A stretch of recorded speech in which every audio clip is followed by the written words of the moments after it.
Operation Sindoor വരുന്ന സമയത്ത് എഴുതി ഭാരത സ്ത്രീകളുടെ നെറ്റിയിലെ സിന്ദൂരം മായിച്ച ഭീകരരെ ലോകത്തു നിന്നും മായിച്ചു നരേന്ദ്രമോദി. സത്യം ചേട്ടാ, എന്നെ സംബന്ധിച്ച് വെടിനിർത്തൽ വർക്കായില്ല. ഞാനൊരു കടുത്ത സംഖ്യയായി മാറിയിട്ടുണ്ടെന്നുള്ളതായിരുന്നു എൻ്റെ സംശയം.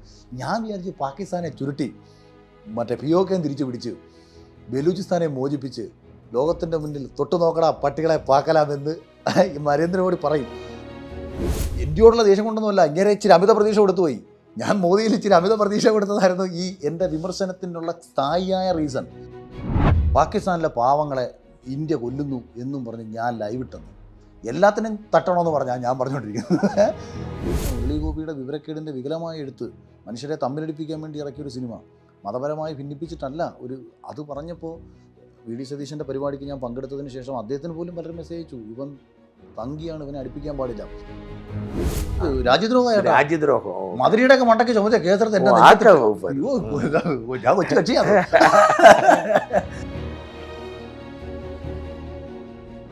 നമസ്കാരം.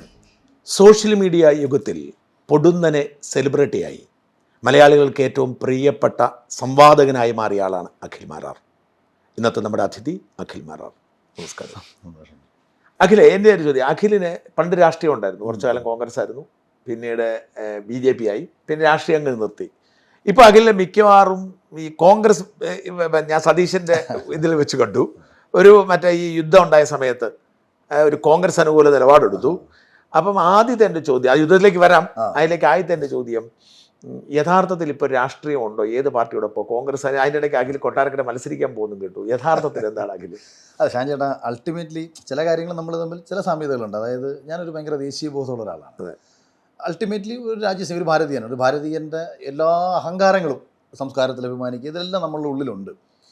അപ്പം ഇതിന് കോട്ടം തട്ടുന്ന എന്ത് കാര്യങ്ങൾ എവിടെ കണ്ടാലും ഞാൻ പ്രതികരിച്ചിട്ടുണ്ട്. അപ്പോൾ ഓട്ടോമാറ്റിക്കലി നമ്മൾ സംഖ്യയാവുമല്ലോ. അതെ. ഹൈന്ദവ, ഞാൻ ഭയങ്കര അമ്പലത്തിലൊന്നും പോകുന്ന ആളൊന്നുമല്ല, പക്ഷേ ശബരിമല പോലുള്ള വിഷയങ്ങളായിക്കോട്ടെ, ഷംസീർ പറഞ്ഞ ഗണപതി മിത്ത് ആയിക്കോട്ടെ, ഇത്തരം വിഷയങ്ങളിലൊക്കെ തന്നെ ഞാൻ എൻ്റെ അഭിപ്രായങ്ങൾ പറഞ്ഞപ്പോൾ നമ്മൾ അവിടെയും സംഖ്യയായിട്ടുണ്ട്. എന്തുകൊണ്ട് ഇവിടെ സംഖ്യ ആകുന്നു എന്ന് ചോദിച്ചാൽ പ്രധാനപ്പെട്ട കാര്യം, ഇതൊക്കെ BJP ആയിരിക്കും ഇത്തരം വിഷയങ്ങൾ ഏറ്റവും കൂടുതൽ ഉയർത്തിപ്പിടിക്കുന്നത്. രാജ്യസ്നേഹം അല്ലെങ്കിൽ ദേശീയബോധം, സംസ്കാരബോധം.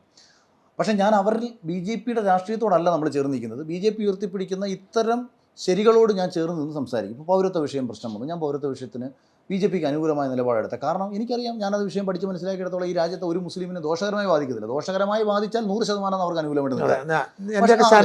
ദോഷകരമല്ല, അത് നമ്മൾ അവരെ പറഞ്ഞ് മനസ്സിലാക്കുകയാണ് വേണ്ടത്. ഇതിനെ മുതലെടുക്കുന്നവരോട് നമ്മൾ പറയണം, ദയവ് ചെയ്ത് തമ്മിലടിക്കുന്നത് പ്രശ്നമില്ല. ഇപ്പം വർഷം 6 കഴിഞ്ഞു, ആരും പുറത്തായിട്ടില്ല, നാളെയും ആരും പുറത്താകും. പക്ഷേ നമ്മൾ ഇങ്ങനെ ഇത്തരം വിഷയങ്ങൾ എടുക്കുമ്പോൾ നമ്മൾ സംഖ്യയാവുന്നു.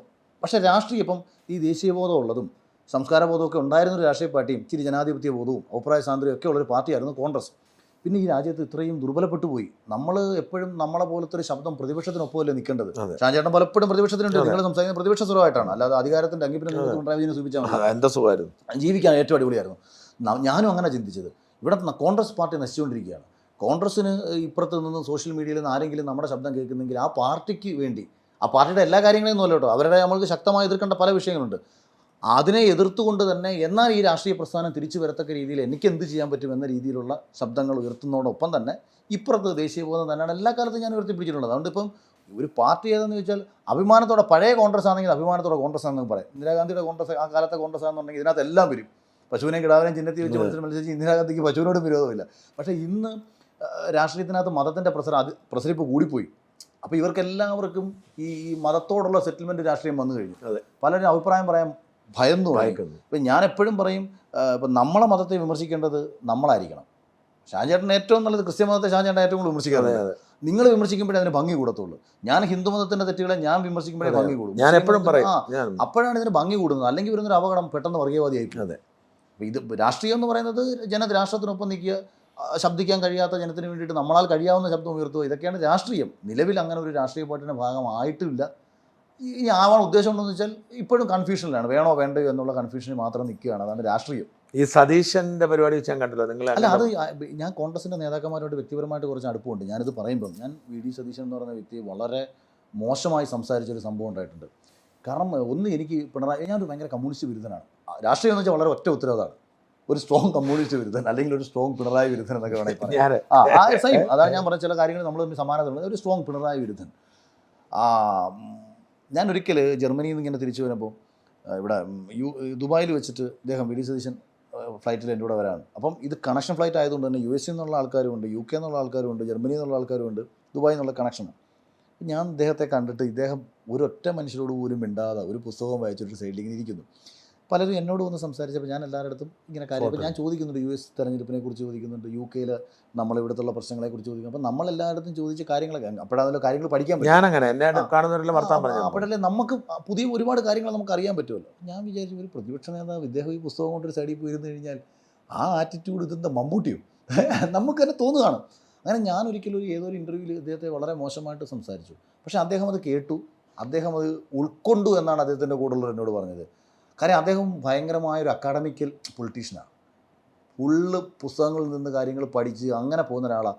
ജനങ്ങൾക്കിടയിൽ ഇങ്ങനെ പറവൂരിൽ ഭയങ്കര സജീവമാണെന്നുണ്ടെങ്കിലും ഒരു പൊതു ഇങ്ങനെ വരുമ്പോഴത്തേക്ക് ഉമ്മൻചാണ്ടിയുടെ ഒരു രാഷ്ട്രീയ സ്വഭാവം പുള്ളിക്കില്ല. അത് അവർക്കും അറിയാം. പക്ഷേ അത് വേണമല്ലോ. നമ്മളൊരു വിമർശനമായിട്ട് ഉന്നയിച്ചതാണ്. അല്ലെങ്കിൽ പിന്നെ പിണറായി വിജയനും വി ഡി സതീശൻ പ്രതിപക്ഷ മുഖ്യമന്ത്രി വിനോദ വ്യത്യാസം രണ്ടുപേരും ഒരേലായി. അപ്പോൾ ഞാൻ തന്നെ പറഞ്ഞു ഇതിനെക്കാട്ടി എനിക്ക് പിന്നെ പിണറായി വിജയൻ തന്നെ ഭരിക്കുന്നതാണ്. അങ്ങനെ സംസാരിക്കുകയും അദ്ദേഹത്തിന് നമ്മളുടെ ആ വിമർശനങ്ങളെ പോസിറ്റീവായിട്ട് ഉൾക്കൊള്ളുകയും ചെയ്തു. അപ്പോൾ എനിക്ക് പിന്നീട് പുള്ളിയോട് എനിക്ക് വലിയ ബഹുമാനം തോന്നി. പ്രത്യേകിച്ച് ഇപ്പോഴത്തെ നിലമ്പൂർ തിരഞ്ഞെടുപ്പോടെ വന്നപ്പോഴത്തേക്ക് ബഹുമാനം കുറച്ചുകൂടെ വർദ്ധിച്ചു.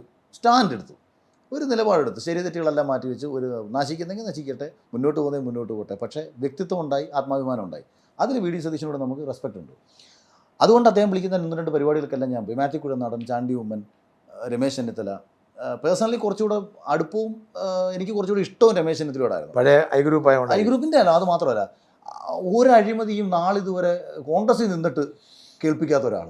സരിത സോളാർ വിഷയം വന്ന സമയത്ത് ഇത്രയും ആരോപണം സകല ആൾക്കാർ കേട്ടപ്പോഴും KPC പ്രസിഡൻ്റായിട്ട് 8 വർഷം ഇരുന്നു, യൂത്ത് കോൺഗ്രസിൻ്റെ ദേശീയ പ്രസിഡൻ്റായിട്ട്, കോൺഗ്രസ് അധികാരമുള്ള കാലത്തിരുന്നു, NSUവിൻ്റെ പ്രസിഡൻ്റായിട്ടിരുന്നു, ഇവിടെ അധികാരമുള്ളപ്പോൾ ആഭ്യന്തരമന്ത്രിയായിട്ടിരുന്നു. ഇത്രയും നാളിരുന്നിട്ടും പുള്ളിക്കെതിരെ ആരും അയാളൊരു കള്ളനാണെന്ന് പറഞ്ഞുകൊണ്ട് വരുന്ന അപ്പം അതൊരു വ്യക്തിത്വം. പിന്നെ ഒരു രാഷ്ട്രീയത്തിലുള്ള വലിയ ചതിയൊന്നും പുള്ളിക്ക് അറിയത്തില്ല, ഉടായ്പകളും വലുതായിട്ട് അറിയത്തില്ല. കുറേ ശുദ്ധനാണ്. വ്യക്തിപരമായിട്ട് പരിചയപ്പെടുമ്പോഴും ആ ശുദ്ധത നമുക്ക് ഭയങ്കര വ്യക്തമാണ്.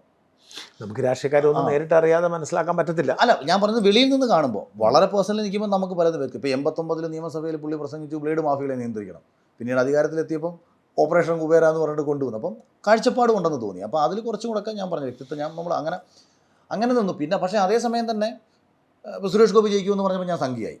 പല ഘട്ടങ്ങളിലും ഞാൻ എല്ലായ്പ്പോഴും ഇപ്പോൾ ശ്രീനാഥ് സാറിൻ്റെ അടുത്ത് പോയപ്പോൾ ഞാൻ പറഞ്ഞ ഒരു ഡയലോഗ് ഉണ്ടായിരുന്നു. ഞാൻ എതിർക്കുന്നതും അനുകൂലിക്കുന്നതും വിഷയങ്ങളെയാണ്. ആണെന്നോ പെണ്ണെന്നോ ജാതിയോ മതമോ നോക്കിയിട്ടല്ല. അനുകൂലിക്കുന്നതും എതിർക്കുന്നതും പെണ്ണുങ്ങളെയാണ്. അപ്പോൾ എല്ലാ പെണ്ണുങ്ങളെയും നമുക്ക് ഒരു അനുകൂലിക്കാൻ പറ്റൂ. രാജീവ് ഗാന്ധിയെ കൊന്ന തനു പെണ്ണല്ലേ? കുടുംബത്തിലുള്ള ആൾക്ക് 6 പേരും ചുട്ടുവന്ന ജോളി പെണ്ണല്ലേ? അപ്പം സ്ത്രീകളെ അനുകൂലിക്കണം, സ്ത്രീകളെ തപ്പിടുന്ന ഈ ജയിലിൽ കിടക്കുന്ന ക്രിമിനൽസ് ആയിട്ടുള്ള സ്ത്രീകളെയൊക്കെ നമുക്ക് അനുകൂലിക്കാൻ പറ്റും. അപ്പോൾ അനുകൂലിക്കുന്നതും എതിർക്കുന്നതും എന്നും വിഷയങ്ങളെ ആയിരിക്കും, വ്യക്തികളെ അല്ല, മതത്തെ അല്ല, ജാതിയെ അല്ല. അതിൽ പക്ഷേ ഓരോരുത്തരും കാലഘട്ടത്തിനനുസരിച്ച് നമുക്ക് ഓരോ പട്ടം പതിച്ചു തരിക, അത്രയേ ഉള്ളൂ. അല്ല, ഈ സതീശനേരം പറഞ്ഞതിൽ എനിക്ക് ചില കാര്യങ്ങൾ സതീശന് അഭിപ്രായ വ്യത്യാസം ഉണ്ടായിരുന്നു. നല്ല പാർലമെന്റേറിയനാണ്, പക്ഷെ സതീശൻ ജനകീയ വിഷയങ്ങളെ ഇടപെടുന്നില്ല എന്നൊരു പരാതി വളരെ ശക്തമായിട്ടുണ്ടായിരുന്നു. ഞാൻ വിമർശിച്ചിട്ടുണ്ട്. സതീശനോട് ചെറിയ പിണക്കമായിരുന്നു, നല്ല സ്നേഹമായിരുന്നു ആദ്യം. പക്ഷേ ഈ നിലമ്പൂരിലെ സതീശൻ്റെ സ്റ്റാൻഡുണ്ട്, കോൾമേയർ കൊണ്ടുപോയി. ഞാൻ സതീശനെ വിളിച്ചിട്ട് പറഞ്ഞു, ഈ നിങ്ങളോടുള്ള എൻ്റെ അഭിപ്രായ വ്യത്യാസം എല്ലാം തീർന്നിരിക്കുന്നു, നിങ്ങൾ എൻ്റെ ഹീറോയാന്ന് പറഞ്ഞു. ഒരു കാര്യം കൂടെ പറയാം, ഇതൊരു പൊളിറ്റിക്കൽ റിസ്കി ഡിസിഷൻ. അവിടെ അൻവറിനെ നിലത്തടിച്ചിട്ട് നല്ല ഭൂരിപക്ഷത്തിൽ ജയിപ്പിച്ചാൽ പിന്നെ സതീശനെ ആർക്കും ചോദിക്കാൻ പറ്റത്തില്ല, മുഖ്യമന്ത്രിയാവുമെന്ന് ആർക്കും ചോദിക്കാൻ പറ്റത്തില്ല. കാര്യം നമുക്ക് കോൺഫിഡന്റ് ആയിട്ട് പുള്ളിക്ക് ഒരാളുടെ മുമ്പ് പോയി നിൽക്കാം. അതിനിടയ്ക്ക് ഇന്ന് കേട്ടായിരുന്നോ അൻവർ ആഭ്യന്തരമന്ത്രി സ്ഥാനം ചോദിച്ച കഥ? അറിഞ്ഞില്ലേ? എന്റെ പൊന്നു ചേട്ടാ, എനിക്ക് സത്യം പറഞ്ഞാൽ കേട്ടോ, എനിക്ക് വ്യക്തിപരമായിട്ട് ഇയാൾ ചില പിണറായിയുടെ ഒരു വിരുദ്ധതയൊക്കെ കാണിച്ചപ്പോഴേ ഒരു ഇഷ്ടമൊക്കെ തോന്നിയതാ. എന്ത് ഇഷ്ടം? പക്ഷേ ഇതുപോലൊരു ഗജ ഫ്രോഡ് എന്ന് ഞാൻ പറഞ്ഞത്, ഞാനിങ്ങനെ 4 ദിവസം മുമ്പ് ഇരുന്നിട്ട് ഈ 60 രൂപ ഷർട്ടിൻ്റെ കഥയും പറഞ്ഞുകൊണ്ടൊക്കെ ഇൻ്റർവ്യൂ സംസാരിക്കുന്നത് കേട്ടു. സത്യം പറഞ്ഞാൽ കണ്ടപ്പോൾ വിഷമം തോന്നി കേട്ടോ. ഒരു മനുഷ്യൻ എന്നിട്ട് പറയുക ഷർട്ട് 60 രൂപ, അതിപ്പോൾ ഒരു പാവത്തിന് കൊടുത്തു കഴിഞ്ഞാൽ നോക്കിയപ്പോൾ എന്തൊരു ഇതുപോലെ മഹാത്മാഗാന്ധി പറയൂ ഇങ്ങനെ. എന്നിട്ട് 55 കോടി രൂപ കാണിച്ചിട്ട് 55 ഇന്നാൾ പറഞ്ഞെന്നറിയോ, 500 കോടി ഉണ്ടെന്നാ. നമുക്ക് കോമൺ സെൻസ് യൂഹിച്ചൂടെ? 55 കോടി അൻവറിനെ കണക്ക് ഒരാൾ വെളിപ്പെടുത്തിയെങ്കിൽ 500 കോടി 100% ഉണ്ടാവും. സഹകരണ ബാങ്കിലും മറ്റുള്ളിടത്തും ഒഴിപ്പിച്ചേക്കുന്ന കള്ളപ്പണം അന്വേഷിച്ച് പോയി കഴിഞ്ഞാൽ ചിലപ്പോൾ അതിൽ കൂടുതലും കാണും. ഞാൻ ഈ അൻവറിനെതിരെ ഫൈറ്റ് ചെയ്യുന്ന ഒരാളാണ് ദീർഘകാലം. അത് എന്നെ വേട്ടയാടാൻ ശ്രമിച്ചുകൊണ്ടല്ല. നിരവധി പിണറായിയെ ഞാൻ ഫൈറ്റ് ചെയ്യുന്നുണ്ടല്ലോ. പിണറായിയെ ഫൈറ്റ് ചെയ്യാനുള്ള പ്രധാന കാരണം അൻവറിനെ പോലുള്ളവരെ കൊണ്ടു നടക്കുന്നുള്ളതായിരുന്നു. അൻവർ പിണറായിസത്തിന്റെ ഒരു സൃഷ്ടിയാണ്. അതെ അതെ, ഇത്തരം ഒരുപാട് സൃഷ്ടികളുണ്ട്. അപ്പോൾ അവൻ അവിടുന്ന് അവൻ പ്രതീക്ഷിച്ചത്രയും കിട്ടാതെ വന്നപ്പോൾ അവന് മന്ത്രിയാവണമായിരുന്നു, അവൻ്റെ ആഗ്രഹമായിരുന്നു. മന്ത്രിസ്ഥാനം കിട്ടാതെ വന്നപ്പോൾ അവൻ പിണറായി ചീത്ത വിളിച്ച് താഴോട്ടിറങ്ങി. എന്നിട്ട് അവൻ പിണറായിയെ തെറി വിളിക്കുന്നത്. പക്ഷെ അടിസ്ഥാനപരം എന്നിട്ട് ഞാൻ എന്തെല്ലാമാണോ പിണറായിയെ കുറിച്ച് പറഞ്ഞുകൊണ്ടിരുന്നത്, ഈ പിണറായി അടക്കമുള്ള മുഴുവൻ അവനെടുത്ത് ഉപയോഗിക്കുക, കൂട്ടത്തെ എന്നെ കൂടെ തെറി വിളിക്കും. എന്നിട്ട് ഇവൻ കള്ളൻ്റെ രാജാവാണെന്നുള്ളതിൻ്റെ എവിഡൻസ് എൻ്റെ ധാരാളം ഉണ്ട്. പലരും വഴി എന്നോട് സന്ധിക്ക് ശ്രമിച്ചു. അത് നടക്കാൻ വന്നപ്പോൾ ഇന്നലെ വീണ്ടും എനിക്കിതിന് പത്രസമ്മേളനം നടത്തി. കാരണം ഞാൻ കട്ടാക്കി ഇവനെ. കാരണം ഇവൻ ഇനി കേരളത്തിലെ രാഷ്ട്രീയത്തിലെ ഇതുപോലെ കള്ളം 10 മിനിറ്റ് വിടുമ്പോൾ പറയാൻ ഉറപ്പില്ലാത്തൊരു നേതാവ് പലരും പറയുന്നത് കേട്ടിട്ടുണ്ടെങ്കിലും കേരളത്തിലെ ജനങ്ങൾ എങ്ങനെ ഇവരെയൊക്കെ തിരഞ്ഞെടുക്കുന്നുള്ളതാണ്. അപ്പം ഇതുകൊണ്ടൊരു അന്ത്യമാവാം എൻ്റെ പ്രതീക്ഷ മുഴുവൻ. ഞാൻ സത്യം കേട്ടോ, ഞാൻ ഈ ആളുടെ ആ ഒരു വിഷമം പറച്ചിലൊക്കെ കേട്ടപ്പോൾ ഞാൻ കരുതി ഇത്രയും പണമൊക്കെ ഉള്ള ഒരാളെ ഈ രാഹുൽ മാങ്കൂട്ടത്തിൽ പറഞ്ഞിട്ടുണ്ടെങ്കിൽ ഈ പാർട്ടി പോയി നശിച്ച് വെണ്ണീറടിഞ്ഞ് ഞാൻ വിചാരിച്ചൊരു 10,000 രൂപ അയച്ചു കൊടുത്താലോ നിങ്ങളല്ല. അതിൽ തെറ്റില്ല, ഞാനൊരു 1000 രൂപ കൊടുക്കുന്നുണ്ട്, അതിൽ തെറ്റൊന്നുമില്ല. പക്ഷെ അവനെ പോലൊരു ഫ്രോഡ് അവൻ്റെ ഉള്ള അവന് ഇത് 100% നിലമ്പൂരിലെ ജനം തിരിച്ചറിയാൻ കേട്ടോ. കാര്യം ഇപ്പോഴത്തെ ഒരു പ്രശ്നം എന്തെന്ന് വെച്ചാൽ പിണറായി വിരുദ്ധത അദ്ദേഹത്തെ ഷൗക്കത്തിനെക്കാട്ടിയും കൂടുതലും പറയുന്നത് അൻവറ. അതുകൊണ്ട് ഒരു പിണറായി വിരുദ്ധനും അവിടെ കൊണ്ട് ഓരോട്ട് പോലും കൊടുക്കരുത് സത്യത്തിൽ പറയേണ്ടത്. ഓരോട്ട് സ്പ്ലിറ്റ് ആവാൻ പാടില്ല എന്നുള്ളതാണ്. അല്ലെങ്കിൽ അത് വലിയ മണ്ടത്തരമാണ്. കാരണം ഇത് രാഷ്ട്രീയ ചതികൾ ഇതിനകത്തുണ്ട്. അപ്പം കോൺഗ്രസിന്റെ സ്ഥാനാർത്ഥിയെ കൊട്ടാരക്കര ആവുന്ന സത്യത്തിൽ ഉള്ളത് പറഞ്ഞാൽ കൊട്ടാരക്കരയിൽ ഇപ്പോഴത്തെ കേസോടുകൂടി കൊട്ടാരക്കരയിലേക്കേ വരേണ്ട അങ്ങനെ ഒരു അവസരം വന്നാൽ പോലും കൊട്ടാരക്കരയിലേക്ക് വരേണ്ടെന്ന് കാര്യം എന്ന് വെച്ചാൽ ഞാൻ ഇന്നലെ വരെ അതിശക്തമായ രീതിയിൽ ദേശീയ നിലപാടുകളും രാജ്യസ്നേഹ നിലപാടുകളും മാത്രം എടുത്തിട്ടുള്ളതാണ്. ഇപ്പോൾ എമ്പുരാൻ എന്നൊക്കെ പറയുമ്പോഴത്തേക്ക് മലയാളത്തിൽ ഏറ്റവും വലിയൊരു സിനിമയാണ് വരുന്നത്. ആ സിനിമ വരുന്നു ലാലേട്ടനായിട്ട് ഞാൻ പേഴ്സണലി അടുപ്പമുള്ള ഒരാളാണ്. പൃഥ്വിരാജുമായിട്ട് അങ്ങനെ അടുപ്പമൊന്നും ഇല്ലെങ്കിൽ പോലും അദ്ദേഹത്തെയും കണ്ടാൽ സിനിമയിൽ നിൽക്കുന്ന ഒരാളാണ്, മലയാള സിനിമയിൽ ഏറ്റവും ടോപ്പ് ലെവലിൽ നിൽക്കുന്ന ഒരാളാണ് ഞാൻ. പക്ഷേ ശക്തമായിട്ട് പ്രതികരിക്കുകയാണ്. ഞാൻ ഈ പറഞ്ഞത് തന്നെ മുരളി ഗോപിയുടെ വിവരക്കേടിൻ്റെ വികലമായ എഴുത്ത് മനുഷ്യരെ തമ്മിലടിപ്പിക്കാൻ വേണ്ടി ഇറക്കിയൊരു സിനിമ, മതപരമായി ഭിന്നിപ്പിച്ചിട്ടല്ല. അത് പറഞ്ഞപ്പോൾ വി.ഡി. സതീശൻ്റെ പരിപാടിക്ക് ഞാൻ പങ്കെടുത്തതിന് ശേഷം അദ്ദേഹത്തിന് പോലും പലരും മെസ്സേജ് അയച്ചു, ഇവൻ തങ്കിയാണ്, ഇവനെ അടുപ്പിക്കാൻ പാടില്ല. അത് കഴിഞ്ഞ് നമ്മുടെ പഹൽഗാമിലെ പ്രശ്നം വന്നു, അതിശക്തമായിട്ട് രാജ്യത്തിന് വേണ്ടി എഴുതി. അത് കഴിഞ്ഞ് ഇത് മോദിയുടെ സൃഷ്ടിയാണെന്നും ബീഹാർ തെരഞ്ഞെടുപ്പ് ലക്ഷ്യം വെച്ചുകൊണ്ട് നടത്തുന്ന രാഷ്ട്രീയ നീക്കങ്ങളാണെന്നതിന് പിന്നിലെന്നും മല്ലികാർജ്ജുൻ ഖാർഗെ ആരോപിച്ചു. എനിക്ക് കേട്ടപ്പോൾ ഭയങ്കര ദേഷ്യം തോന്നി. ഞാൻ പറഞ്ഞു, ഏതെങ്കിലും വിവരം കെട്ട കോൺഗ്രസ്സുകാരുടെ കയ്യടിക്ക് വേണ്ടിയിട്ട് ദയവ് ചെയ്ത് ACC പ്രസിഡന്റ് ഇത്തരം പ്രസ്താവന ഇറക്കരുത്. ഇനി ഇത് രാഷ്ട്രീയമായ രീതിയിലാണ് പ്രയോജനപ്പെടുത്താൻ വേണ്ടിയിട്ടാണ് മോദി ഇത് ചെയ്തതെന്ന് നിങ്ങൾ പറഞ്ഞാൽ, ഇന്ത്യയുടെ 2 പ്രധാനമന്ത്രിമാർ ഇവിടെ കൊല്ലപ്പെട്ടിട്ടുണ്ട്. ആ കൊല്ലപ്പെട്ടത് രാഷ്ട്രീയമായ നേട്ടത്തിന് വേണ്ടിയിട്ടാണെന്നൊരു മറുചോദ്യം വന്നാൽ എന്തുത്തരം പ്രസിഡന്റ് പറയും? പിന്നെ നമ്മുടെ സൈനിക വീഴ്ചയെപ്പറ്റി പറയുന്നു. ഈ രാജ്യത്ത് ആയിരക്കണക്കിന് ആക്രമണങ്ങൾ സൈന്യം തടയുകയാണ്, നമ്മൾ അറിയുന്ന പോലുമില്ല. 1-2 വീഴ്ചയാണ്. കാര്യം അവർക്ക് ഡെയിലി പറഞ്ഞുകൊണ്ടിരിക്കാൻ പറ്റും, ഞങ്ങളിന്ന് 3 അടിച്ചിട്ടു, ഇതൊന്നും അവർ നമ്മളെ അറിയിക്കത്തില്ല, അവരവരുടെ ജോലി ചെയ്യുന്നു. പക്ഷേ ഇത് നമ്മൾ അറിയാതിരിക്കുകയും 1-2 വീഴ്ച പറ്റുമ്പോൾ നമ്മൾ നേരെ അവരുടെ ആത്മാഭിമാനത്തെ ചോദ്യം ചെയ്യുക എന്ന് പറഞ്ഞ് സൈന്യത്തിൻ്റെ അഭിമാനം ഉയർത്തിക്കാണ് എഴുതി. റോബർട്ട് വദ്രയുടെ പ്രസ്താവനയ്ക്കെതിരെ ഞാൻ എഴുതി, എത്രയും പെട്ടെന്ന് ACC ഓഫീസിലേക്ക് രാഹുൽ ഗാന്ധി അളിയനെ വിളിച്ചു വരുത്തണം, ചെവുക്കല്ലെത്തിച്ച് 2 കൊടുത്തിട്ട് പറയണം, മേലായിമാർ വിവരക്കേട് കൊണ്ട് നടക്കരുത്.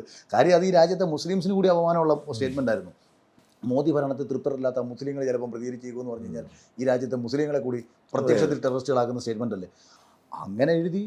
ഓപ്പറേഷൻ സിന്ദൂർ വരുന്ന സമയത്ത് എഴുതി, ഭാരത സ്ത്രീകളുടെ നെറ്റിയിലെ സിന്ദൂരം മായിച്ച ഭീകരരെ ലോകത്തു നിന്നും മായിച്ചു നരേന്ദ്രമോദി, തൊട്ടുനോക്കട പാകിസ്ഥാനി പട്ടികളെ പാക്കലാം.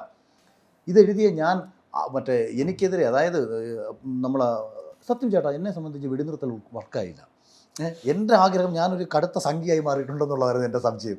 ഞാൻ വിചാരിച്ച് പാകിസ്ഥാനെ ചുരുട്ടി POK തിരിച്ചു പിടിച്ച് ബലൂചിസ്ഥാനെ മോചിപ്പിച്ച് ലോകത്തിൻ്റെ മുന്നിൽ തൊട്ടുനോക്കട പട്ടികളെ പാക്കലാമെന്ന് നരേന്ദ്രമോദി പറയും.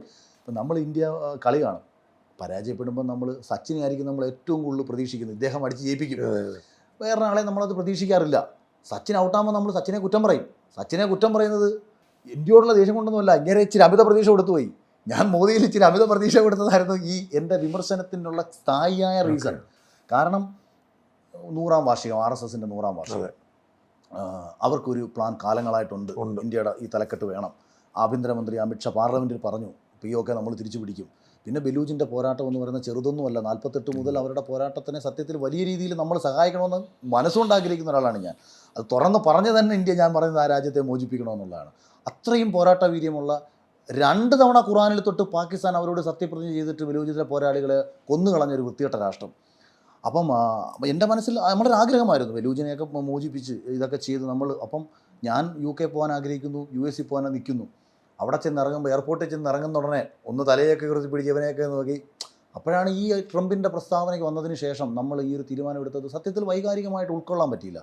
ആ വൈകാരിക ക്ഷോഭത്തിൽ ഞാനിങ്ങനെ നിൽക്കുന്ന സമയത്ത് കുറേ ഈ പറഞ്ഞ കണക്ക് കുറച്ച് വിവരമില്ലാത്തൊരു 5% വരുന്ന ഹാർഡ് കോർ സംഖ്യകൾ ഇവിടെ ഉണ്ടല്ലോ, വിവരമില്ലാത്തവർ ഇന്ദിരാഗാന്ധിയെ വളരെ ആക്ഷേപിച്ചുകൊണ്ടുള്ള ചില പോസ്റ്റുകൾ, സുൽഫീഖർ അലി ഫോട്ടോയുടെ കൂടെ റൂമിൽ കയറി കഥ വച്ചിട്ടിരുന്നിട്ട് വേറെ അങ്ങനെയൊക്കെ വന്നു.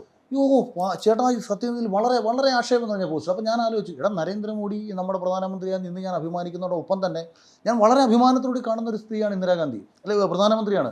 ഡിസിഷൻ മേക്കിങ്ങിൽ ഒരുപക്ഷെ നരേന്ദ്രമോദിയെക്കാട്ടിയും പവർഫുൾ എന്ന് ഞാൻ വിശ്വസിച്ചു. കാരണം അന്നത്തെ നമ്മൾ ആണവശക്തിയല്ല, നമ്മൾ ഒരു പുല്ലുമല്ല. ആദ്യമായിട്ട് നമ്മൾ ഒരു മനുഷ്യനറിയാതെ ഇവിടെ ആണോ പൊട്ടിച്ചത് അവരുടെ ഡിസിഷൻസ് ഭയങ്കര പവർഫുള്ളായിരുന്നു. അമേരിക്കൻ പ്രസിഡന്റിനോട് പറഞ്ഞു 13 ദിവസം വരുമെങ്കിൽ 12-നുള്ളിൽ നമ്മൾ അടിച്ചു തീർത്തിട്ട് വെൽക്കം ടു ബംഗ്ലാദേശ് പ്രസിഡന്റ് എന്ന് പറയാൻ ശേഷി ഉണ്ടായിരുന്ന സ്ത്രീയാണ്. ചെയ്ത തെറ്റുകൾ ഒരുപാടുണ്ട്, ഒരിക്കലും നടപ്പിലാക്കാൻ പാടില്ലാത്ത അടിയന്തര അവസ്ഥ നടപ്പിലാക്കി. പക്ഷേ ആ ഡിസിഷൻ ചെറുതല്ല. നമ്മൾ ലോകത്തിലെ പവർഫുൾ നേതാക്കന്മാരെ പറ്റി പറയുമ്പോൾ ഹിറ്റ്ലറെ പറ്റി പറയും. പവർഫുൾ ഡിസിഷൻ മേക്കേഴ്സ് ആയതുകൊണ്ടാണ്. അവരുടെ ശരി തെറ്റുകളല്ലല്ലോ നമ്മൾ ചർച്ച ചെയ്യുന്നത്. അങ്ങനെ നോക്കുമ്പോൾ നമ്മൾക്ക് അത്രയും ഇപ്പോൾ 69 ബാങ്ക് ദേശസാൽക്കരിച്ചതിൻ്റെ ഗുണമാണ് 2007 റിസഷൻ വന്നപ്പോൾ നമുക്ക് കിട്ടിയ ഗുണം. അപ്പം ഭാവി ഇന്ത്യയെ കരുതി ഡിസിഷൻ മേക്ക് ചെയ്ത് വലിയ രീതിയിൽ ഇന്ത്യയെ പവർഫുള്ളാക്കി ആണവശക്തിയാക്കി ലോകത്തിന് മുമ്പിൽ ആദ്യം മാറ്റിയ ഒരു പ്രധാനമന്ത്രിയെ വളരെ മോശക്കാരിയാക്കി മാറ്റുന്നു. എന്തെങ്കിലും പോരായ്മകൾ ഉണ്ടായേക്കാം. ഇപ്പം ലാഹോർ വരെ നമ്മുടെ സൈന്യം അന്നും ചെന്നു. ലാഹോർ വരെ ചെന്ന സൈന്യമാണ്. തിരിച്ച് വന്നതിൽ പലരും ഇടപെട്ടിട്ടുണ്ടാവാം. പക്ഷേ അത്രയും പവർഫുള്ളായിട്ട് നിന്നൊരു പ്രധാനമന്ത്രിയെ വളരെ ആക്ഷേപിച്ചിട്ടപ്പോൾ ഈ വെടിനിർത്തൽ തീരുമാനമെടുത്ത മോദിയെ ഇവർ പുകഴ്ത്തുമ്പോൾ എനിക്ക് പെട്ടെന്ന് ഒരു ഇത് തോന്നുകയും ഇന്ദിരാഗാന്ധിയോട് തോന്നിയൊരു സ്നേഹത്തിൽ ഞാൻ മോദിയും ഇന്ദിരാഗാന്ധിയും കൂടെ താരതമ്യം ചെയ്തുകൊണ്ട് ഞാൻ എഴുതി. ആ എഴുത്തിൽ ഇവർക്ക് പലരുടെയും കുരുപൊട്ടി. അപ്പോൾ എനിക്കെതിരെ ജനൻ ടി വിയിൽ വ്യാജ വാർത്ത, ഭാരതം പാകിസ്ഥാനെ ആക്രമിച്ചതിൽ പ്രതിഷേധിച്ചതുകൊണ്ട് പാകിസ്ഥാനിലെ പാവങ്ങളെ ഇന്ത്യ കൊല്ലുന്നു എന്നും പറഞ്ഞ് ഞാൻ ലൈവ് ഇട്ടെന്ന് എല്ലാത്തിനും തട്ടണമെന്ന് പറഞ്ഞാൽ ഞാൻ പറഞ്ഞുകൊണ്ടിരിക്കുന്നത്. അപ്പം ഞാൻ കരുതി അല്ലേട്ടാ എന്ത് അടിസ്ഥാനത്തിൽ പരിചയമോ പുള്ളി ജനൻ ടി വിയുടെ ഒരു പരിപാടി അവതരിപ്പിക്കാൻ വേണ്ടി നമ്മളെ ഒന്ന് കാണുകയൊക്കെ ചെയ്തതല്ലേ. അപ്പം ഞാൻ കരുതി അല്ലേട്ടാ എന്തിനാ ഇങ്ങനെ എഴുതുന്നത്, എന്ത് അടിസ്ഥാനത്തിൽ, എന്നെ അറിയാമല്ലോ പുള്ളിക്ക്. അഖിൽമാരെ എത്രയും പെട്ടെന്ന് നാട്ടിൽ ഉദ്ഘാടനങ്ങളൊക്കെ നിർത്തിയിട്ട് സൈനിക മേധാവിയായിട്ട് വിടണമെന്ന്. നമ്മളൊരു പൗരൻ്റെ വികാരമാണ് എഴുതിയത്. അത് നിങ്ങൾക്ക് ഉൾക്കൊള്ളാൻ കഴിഞ്ഞില്ലെങ്കിൽ അതെന്ത് മര്യാദകേടാ. അങ്ങനെ ഞാൻ ഇവരെ പരിഹസിച്ചുകൊണ്ട് ഞാനൊരു ലൈവ് ഇടുന്നു. ആ ലൈവിൽ 17 മിനിറ്റ് സംസാരിച്ചതിൽ 15 മിനിറ്റ് ഇത് പറഞ്ഞ് അവസാനിക്കാൻ തുടങ്ങിയപ്പോൾ ഏതോ ഒരുത്തൻ അടിയിലൊരു കമൻറ്റ് ഇട്ടു, ഈ ബലൂചിസ്ഥാൻ്റെ മാറ്റർ. അങ്ങനെ ആ കമൻറ്റിന് റിപ്ലൈ ഇട്ടതാണ് പിന്നീട് നമ്മുടെ രാജ്യത്തിൻ്റെ നയമല്ലാത്തതിൻ്റെ പേരിൽ വിവാദമായി മാറിയത്. പക്ഷേ മനസ്സുകൊണ്ട് ഇപ്പം ആ പ്രശ്നമായിരുന്നു അതെന്ന് പറയുന്നത്, ഇപ്പം ഞാൻ ഈ ബലൂചിസ്ഥാനെ ഇന്ത്യ സഹായിച്ചിട്ട് ഇപ്പോൾ ചതിച്ചു എന്ന് ഞാൻ പറഞ്ഞു. ആയുധം കൊടുത്ത് സഹായിച്ചിട്ട് ഇന്ത്യ ഇപ്പോൾ ചതിച്ചു. അപ്പോൾ ഈ ആയുധം എന്ന് പറയുന്നത് ഒരിക്കലും പറയാൻ പാടില്ലാത്തൊരു കാര്യമായിരുന്നു എന്നുള്ളത് കൊണ്ടാണ് ഞാൻ പോലും ആ ലൈവ് ഡിലീറ്റ് ചെയ്തത്. അത് വേണ്ടായിരുന്നു എന്ന് എനിക്ക് തോന്നി. അത്രേ പ്രശ്നം ഉണ്ടായിട്ടുള്ളൂ. അതാണ് ഇവരെല്ലായിടത്തും വെച്ച് ആഘോഷിച്ചത്. ഞാൻ വേറെ ഒന്നും പറഞ്ഞിട്ടില്ല. പക്ഷേ വാർത്തകളെല്ലാം വന്നപ്പോഴത്തേക്ക് അതിലൊക്കെ ഞാൻ ആവർത്തിച്ച് പറയുന്നതെന്ന് അറിയാമോ, നമ്മൾ പാകിസ്ഥാനെ കാരണം നമ്മൾ എപ്പോഴാണ് ലോകത്തിന് മുമ്പ് സൂപ്പർ പവറായിട്ട് മാറുന്നത്? ഈ അമേരിക്ക എപ്പോഴാണ് ചേട്ടാ സൂപ്പർ പവർ ആകുന്നത്? ഇവൻ കൊണ്ട് 2 അണുബോംബ് ഒരെണ്ണം ഇട്ടിട്ട് ഒടുങ്ങിയോ? ഒരെണ്ണം ഇട്ടിട്ട് ഇതാണ് ഇവൻ്റെ തുറമുഖം അടിച്ചതിൻ്റെ പേരിൽ ഇവൻ ആ ജപ്പാനെ ഇല്ലാണ്ടാക്കി കളഞ്ഞപ്പോഴല്ലേ അതിനുശേഷമല്ലേ ഇവൻ ലോകത്തിന് മുമ്പ് സൂപ്പർ പവറായി മാറുന്നത്. എപ്പോഴും സൂപ്പർ. ഞാൻ ചിന്തിച്ചു നമ്മളെന്ത് ഇപ്പം നമ്മളല്ല യുദ്ധത്തെക്കുറിച്ച് പറയാം, ചെയ്യരുതെന്നൊക്കെ പറയും. പക്ഷേ ഇപ്പോഴത്തെ ഈ പാകിസ്ഥാനെ നമുക്ക് പുല്ലുപോലൊരു 30 ദിവസം കൊണ്ട് ചുരുട്ടായിരുന്നു. ഇത്രയുള്ളൂ. ആഭ്യന്തര കലാപങ്ങൾ കൊണ്ടും മറ്റു പല പ്രശ്നങ്ങൾ കൊണ്ടും ലോകത്തിൻ്റെ ആരുടെയും പിന്തുണയില്ലാതെ കിടന്ന് വലയുന്നത് കൊണ്ടും ഇവന്മാരെ നമുക്ക് ചുരുട്ടാമായിരുന്നു. ഇപ്പം താണ്ട ബലൂചിസ്ഥാൻ്റെ ആർമി പോരാളി അടുത്ത നേതാവ് നമുക്കൊരു മെസ്സേജ് അയച്ചു, ഒരിക്കലും നിങ്ങൾ ഈ പാകിസ്ഥാനെ വിശ്വസിക്കരുത്. ഇവൻ്റെ സമാധാന ശ്രമവും എല്ലാം തന്നെ ചതിയുടെ ലക്ഷണങ്ങളാണ്. കാര്യം 2 പ്രാവശ്യം ബലൂചിസ്ഥാൻ അന്നത്തെ അയ്യൂബ് ഖാൻ അല്ല അന്നത്തെ ആദ്യത്തെ ബലൂചിസ്ഥാൻ്റെ ആർമി ഇതുണ്ടായിരുന്നല്ലോ, മറ്റേ 55 ഖുറാം ഖാനോ പേര് മറന്നു, എനിക്ക് പേര് പലപ്പോഴും മറന്നു. ഇവരവിടെ നിന്ന് പോരാട്ടം നടത്തിയ സമയത്ത് ഇവന്മാർ വിളിച്ചു വരുത്തിയിട്ട് ഖുറാനി തൊട്ട് സത്യം ചെയ്തു, നിങ്ങൾ ആരും പേടിക്കണ്ട, നിങ്ങളുടെ കാര്യങ്ങൾ ഞങ്ങൾ പരിഹരിക്കാം എന്ന് പറഞ്ഞ് വിളിച്ചു വരുത്തി അവരെ പിടിച്ച് ദേവതം ചെയ്തു കളഞ്ഞു. അത് കഴിഞ്ഞ് 52ാമത് വീണ്ടും പോരാട്ടം തുടങ്ങിയപ്പോൾ വീണ്ടും ഖുറാനിൽ 2 തവണ ഖുറാനിൽ തൊട്ട് സത്യം ചെയ്ത് ഇവരെ ചതിച്ച രാജ്യം. 70 മറ്റേ പ്രശ്നം വന്ന സമയത്ത് ഭരണഘടന രൂപീകരിക്കണമല്ലോ, ബംഗ്ലാദേശ് മാറി, പിന്നെ പുതിയ ഭരണഘടന ഉണ്ടാക്കണ്ടേ. ബലൂചിസ്ഥാനിൽ NAP എന്ന് പറയുന്ന പുതിയ പാർട്ടിയല്ലേ, ഇവരെ കൂടെ നിർത്തി, ഇവർ പ്രാദേശിക പാർട്ടിയാണ്, ഇവരെ കൂടെ നിർത്തിയിട്ട് നിങ്ങൾ എല്ലാ പ്രശ്നം പരിഹരിക്കാമെന്ന് പറഞ്ഞുകൊണ്ട് സുൽഫീഖർ അലി ഫോട്ടോ വിളിച്ച് സംസാരിച്ചിട്ട് ഭരണഘടന ഉണ്ടാക്കി കഴിഞ്ഞതിന് ശേഷം 73 പട്ടാള ഭരണം ഏർപ്പാടാക്കി ഇവരെ വീണ്ടും ചതിച്ചു. എന്നിട്ട് ആ പാർട്ടിയെ പിരിച്ചു വിട്ടു. അങ്ങനെ ചതികളോട് ചതികൾ മാത്രം ഏറ്റുവാങ്ങിയ ഒരു പ്രദേശത്ത് നിന്ന് തന്നൊരു കത്താണ് ഇവന്മാരെ വിശ്വസിക്കരുത്. അപ്പം നമ്മൾ ചിന്തിച്ചത് എന്താ, ഇവന്മാരെ വിശ്വസിക്കരുത്, ഇവന്മാരെ വെടിനിർത്തൽ വിശ്വസിക്കാൻ പാടില്ലായിരുന്നു, ഒതുക്കണമായിരുന്നു. പക്ഷേ മോദിജിക്ക് വ്യക്തമായ പ്ലാനുണ്ടെന്നും കാര്യങ്ങളൊക്കെ നന്നായിട്ട് പോകുമെന്നുള്ള രീതിയിലൊക്കെ നമുക്കിപ്പം തോന്നുന്നത്. കാരണം ട്രംപ് തന്നെ മാറ്റി പറഞ്ഞല്ലോ. അതെ, അതുകൊണ്ട് പിന്നെ ഞാൻ അതിൽ പക്ഷേ ഈ ട്രംപ് തന്നെ ചതിച്ചത്. ട്രംപ് ഒരാഴ്ച കഴിഞ്ഞപ്പോൾ ഇയാൾ അൻവറിന്റെ ട്രംപ് അൻവർ പോയിക്കോലോ ഇന്ന് പറയുന്നത് നല്ല നാളെ പറയുന്നതല്ല മറ്റൊന്നാ. അല്ല ട്രംപ് ഞാനിത് പറഞ്ഞാൽ പുള്ളി കട്ട് ചെയ്തെടുത്തിട്ട് പ്രചരിപ്പിക്കും അൻവറും ട്രംപ് പോയിക്കോല എന്ന് പറഞ്ഞിട്ട് വേണം. അല്ല അങ്ങനത്തെ ടീംസ് ഉണ്ട്. ഈ ഞാൻ ചോദിച്ചത് ഈ ട്രംപിന്റെ അമിതാവേശമാണ് കുഴപ്പം. ചർച്ചകൾ നടന്നിട്ടുണ്ടാവാം, ട്രംപിന് ആ പ്രശ്നം പരിഹരിക്കാനായിട്ട് ആവശ്യം വന്നു കാണാം. ട്രംപിന് ചില സാമ്പത്തിക താല്പര്യം പാകിസ്ഥാനിലുണ്ട്. 100%. പക്ഷേ എന്നിട്ട് ഇത് വിളിച്ചു പറയുന്നിടത്താണ് കുഴപ്പം. പക്ഷേ ഒരു കാര്യം അതിസൂക്ഷ്മമായ അറ്റാക്കായിരുന്നു. അവന്മാരുടെ ഭീകര കേന്ദ്രവും തകർത്തു, അതിനുശേഷം അവന്മാരുടെ വ്യോമ കേന്ദ്രവും തകർത്തു. അതൊരു അതാ നമ്മള് ഇവിടെ ഈ നമ്മുടെ ഇന്ത്യയുടെ മണ്ണിൽ ഒരു പൊടി പോലും ചലനം ഉണ്ടാക്കാൻ കഴിയാതിരുത്തിക്കൊണ്ട് അതാണ് ഏറ്റവും വലിയ സക്സസ്. അതെ അതെ, ഇവിടെ നമ്മുടെ മാർക്കറ്റിന് പോലൊന്നും പറ്റിയില്ല, ചാലിച്ചില്ലല്ലോ. ഞാൻ ട്രേഡ് ചെയ്യുന്ന ആളല്ലേ, അപ്പോൾ നമുക്കറിയാമല്ലോ. മറ്റേ ഇപ്പൊ റഷ്യ യുക്രൈൻ ചെറിയ രാജ്യം എന്നൊക്കെ വിചാരിച്ചെങ്കിലും അവിടെ പണി പണിഞ്ഞുകൊണ്ടിരിക്കുക. അപ്പൊ ഇവിടെ മറ്റേ ആയുധബലത്തിൽ സൈനിക ശക്തിയിൽ 7ാം സ്ഥാനത്ത് ആർമിയിൽ പാകിസ്ഥാൻ. അപ്പൊ നമ്മളെന്നറിയും എത്ര വലിയ പവർ. അപ്പൊ ഇത് അമേരിക്കക്ക് സഹിച്ചില്ലെന്ന് ചേട്ടാ. ഇവന് സഹിച്ചില്ല, ഇവൻ വന്ന് ഇടപെട്ട് എത്ര. കാരണം ഇവൻ നോക്കിയപ്പോഴത്തേക്ക് ഇന്ത്യ ഒരാഴ്ച കൊണ്ട് അങ്ങനെ പാകിസ്ഥാനെ ചുറ്റിയ പിന്നെ ഇവൻ അവൻ അറിയില്ലേ അമേരിക്കയുടെ ആയുധം അവിടെ ഇരിക്കുന്നത് വീണോണ്ടിരിക്കുന്ന ഇവന്റെ സാധനങ്ങൾ. ഇവൻ ലോക ആയുധ വ്യാപാര കച്ചവടത്തിൽ ഇന്ത്യ ഫ്രണ്ട് കഴിയും. വൺസ് അങ്ങനെ വന്നു കഴിഞ്ഞാൽ പിന്നെ ഇന്ത്യ ലോകത്തിലെ വലിയ സാമ്പത്തിക ശക്തിയാണ്. എപ്പോഴും ആയുധ കച്ചവടമാണല്ലോ സാമ്പത്തികമായിട്ട്. അപ്പൊ ഇത് ഞാൻ വിചാരിച്ചു. അപ്പം പെട്ടെന്നൊരു വിഷമം തോന്നി, മോദിജി അതിനെ സമ്മതിക്കണ്ടായിരുന്നു. പക്ഷെ എനിക്ക് തോന്നുന്നത് വേറെന്തോ കരുതി വെച്ചിട്ടുണ്ടെന്ന് തോന്നുന്നു കേട്ടോ. വേറെന്തോ അവർ കരുതി വെച്ചിട്ടുണ്ടായിരിക്കും. ഇവന്മാരെ ചുരുട്ടുമായിരിക്കും. എന്തായാലും ഈ വെള്ളത്തിന്റെ പേരിൽ POK ഡിമാൻഡ് ചെയ്തെന്നാണ് പുള്ളി പറഞ്ഞേക്കുന്നത്. POK അവർ പിടിച്ചെടുക്കുമായിരിക്കും കേട്ടോ. എനിക്കും അങ്ങനെ തോന്നുന്നു. അങ്ങനെ എടുക്കണമെന്നാണ് നമ്മളും ആഗ്രഹിക്കുന്നത്. അപ്പൊ അവിടുത്തെ മണ്ണ് കൊണ്ട് നമുക്ക് കാശുണ്ടാക്കാം. എന്നിട്ട് കേസ് കൊടുത്തിട്ട് നിങ്ങളെ പോലീസ് വിളിച്ചോ? അങ്ങനെയാണ്. ഇതിലിപ്പോ ഷാജേട്ടന്റെ ന്യൂസ് ഞാൻ കണ്ടായിരുന്നു. പക്ഷെ ഞാനിപ്പോ അതിനകത്ത് ഒരു അഭിപ്രായ വ്യത്യാസം ഉള്ളത്, പിണറായി എന്നെ ഇക്കാര്യത്തിൽ ഉപദ്രവിച്ചില്ല കേട്ടോ. എന്നെ പോലീസ് അങ്ങനെ അറസ്റ്റ് ചെയ്യണ്ട എന്നുള്ള തീരുമാനം ഉണ്ടായിരുന്നത് കൊണ്ടാകാം എന്തോ അങ്ങനെ ഒരു പോലീസിന്റെ ഭാഗത്തുനിന്ന് മോശം സമീപനമൊന്നും ഉണ്ടായില്ല. സോഷ്യൽ മീഡിയയിൽ അതിപ്പം നമ്മളിപ്പം കേരള പോലീസിനെ നമ്മൾ മോശക്കാരാക്കാൻ പറ്റില്ലല്ലോ. അവർ നമ്മൾ എവിടെ ഒളിവിൽ പോലും പൊക്കും. അതിനുള്ള ശേഷിയൊക്കെ ഉണ്ട്. അതേ പിന്നെ നിങ്ങളെ കിടക്ക് പൊങ്ങണം. പിടിച്ചില്ല, എന്നെ അവർ പിടിക്കാൻ ആത്മാർത്ഥമായി പരിശ്രമിച്ചു. ഉറപ്പായിരിക്കും ആ മാത്രം പരിശ്രമം. പക്ഷെ ഇത് എനിക്കുണ്ടായ ഗുണം എന്താണെന്ന് വെച്ച് കഴിഞ്ഞാൽ, ഇവർക്ക് എന്നെ പിടിച്ച പിണറായി വിജയൻ അമേരിക്കയ്ക്ക് പോകുന്നതിന് മുമ്പാണ് മറുനാടൻ ഓപ്പറേഷൻ ഫിക്സ് ചെയ്ത് അയാൾ തിരിച്ചു വരുന്ന ഭാഗത്തിട്ടേക്കാൻ പറഞ്ഞു. ഇഷ്ടംപോലെ സമയമുണ്ട്, 3 ആഴ്ചയുണ്ട്. അവരതുകൊണ്ട് സാവകാശം വർക്കൗട്ട് ചെയ്തു. അതുകൊണ്ട് എനിക്ക് ഞാൻ ആദ്യം ചെറിയ അഭ്യാസം ഇറക്കി. അതായത് എൻ്റെ ഫോണെ ഇവന്മാർ ട്രാക്ക് ചെയ്യുന്നു എന്നുള്ള ഇൻഫർമേഷൻ കിട്ടുന്നുണ്ട്. അപ്പോൾ ഫോൺ ഞാൻ ഓഫീസിൽ തന്നെ വെച്ചിട്ട് വൈകുന്നേരം വീട്ടിലേക്കും ഫാമിലിക്കും കൊണ്ടാക്കി തിരിച്ചു വയ്ക്കുന്ന സാധനം വന്നതോടുകൂടി ഇവർ ആ ഒരാഴ്ച അവിടെ കിടന്ന് ഇറങ്ങി. അത് കഴിഞ്ഞ് അവർ ജാമ്യം തള്ളാൻ വെയിറ്റ് ചെയ്തു. ജാമ്യം തള്ളി കഴിഞ്ഞ് ഞാൻ കേരളം പോയിട്ട് ഇവന്മാർ പറയുന്ന മഹാരാഷ്ട്രയ്ക്കൊക്കെ എത്രയോ അകലേക്ക് ഞാൻ പോയി. എന്നെ ഇവന്മാർക്ക് ആർക്കും ഒരു കാരണവശാലും ഇപ്പം ഈ സമീപനമായിരുന്നു എൻ്റെ കാര്യത്തിൽ ഞാൻ അറിഞ്ഞിടത്തോളം. കാര്യം 152 BNS കേരളത്തിൽ എടുക്കുന്ന ആദ്യത്തെ കേസ് പുതിയതായിട്ട് വന്നതിന് ശേഷം 153 മാറി കഴിഞ്ഞപ്പോൾ പഴയ 124 152 ആയപ്പോൾ പഴയ 124 153 പഴയ 153 ആയിരിക്കും. അല്ല ഇത് 124 ഇത് രാജ്യദ്രോഹം. മധുരയുടെ ഒക്കെ മണ്ടയ്ക്ക് ചുമച്ച കേസെടുത്ത് ഭീകര. ഇത് പറയുമ്പോൾ ഭയങ്കര ഗ്രാവിറ്റി ഉള്ള കേസല്ലേ. എന്നിട്ട് ഒരിക്കലും എനിക്ക് ജാമ്യം കിട്ടത്തില്ല. കാര്യം ജീവപര്യന്തമാണ് ശിക്ഷ. അപ്പം ഒരിക്കലും ജാമ്യം മിനിമം 7 വർഷമാണ് പറഞ്ഞിരിക്കുന്നത്. അല്ലല്ല 7 years to life. അല്ല ജീവപര്യന്തല്ലേ. 7 years 7 to imprisonment up to life. അതെ. അപ്പോൾ ഇതിനകത്ത് എല്ലാവരും തീരുമാനിച്ചു ജാമ്യം കിട്ടത്തില്ല. അപ്പോൾ എനിക്കൊരു കൺഫ്യൂഷൻ ആണ്.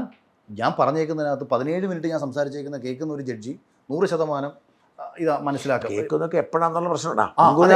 അപ്പം നമ്മൾ മുൻകൂർ കൊടുക്കുമ്പോൾ പിന്നെ പക്ഷേ അതോടൊപ്പം തന്നെ വേറൊരു വലിയ അപകടം ഇതിനകത്തുള്ളത് 152 BNS ആദ്യത്തെ ജഡ്ജ്മെൻ്റ് ആണ് ഇവിടെ വരുന്നത്. അത് ഇന്ത്യ മുഴുവൻ പോകും. ഇത് റിപ്പോർട്ടഡ് ജഡ്ജ്മെൻ്റ് ആകുമാറും. ഉത്തർപ്രദേശിൽ രാജ്യദ്രോഹം ചെയ്യുന്ന ഒരുത്തൻ പറയും അഖിൽമാരാർ സ്റ്റേറ്റ് ഓഫ് കേരളയിൽ ജാമ്യം കൊടുത്തിട്ടുണ്ട് എന്ന് പറഞ്ഞാൽ പാടില്ലല്ലോ. അപ്പോൾ അതുകൊണ്ട് തന്നെ അതൊരു കൺഫ്യൂഷൻ എനിക്കുണ്ടായിരുന്നു. അതേ ഉള്ളായിരുന്നു ആകെ ഒരു പേടി. പക്ഷേ അത് ഫുള്ള് പിന്നെ ജസ്റ്റിസ് ബെറ്റി കുര്യൻ തോമസ് അദ്ദേഹം വളരെ കൃത്യമായിട്ട് പഠിച്ച ജഡ്ജ്മെന്റ് പറയുന്ന ഒരാളാണ്. അതാണ് ഇവരെയൊക്കെ കുറിച്ച് വളരെ നല്ല അഭിപ്രായം ഹൈക്കോടതിയിലാണ്. അപ്പം അദ്ദേഹം എനിക്ക് തോന്നുന്നു പൂർണ്ണമായിട്ടും ഇത് കാര്യങ്ങൾ മനസ്സിലാക്കി കഴിഞ്ഞതിന് ശേഷം ഇത് പൗരൻ്റെ അഭിപ്രായ സ്വാതന്ത്ര്യത്തിന് അപ്പുറത്തേക്ക് ഒന്നുമില്ല. എന്നിട്ട് ചോദിച്ചു എന്തടിസ്ഥാനത്തിൽ കേസെടുത്തെന്ന് ചോദിച്ചു.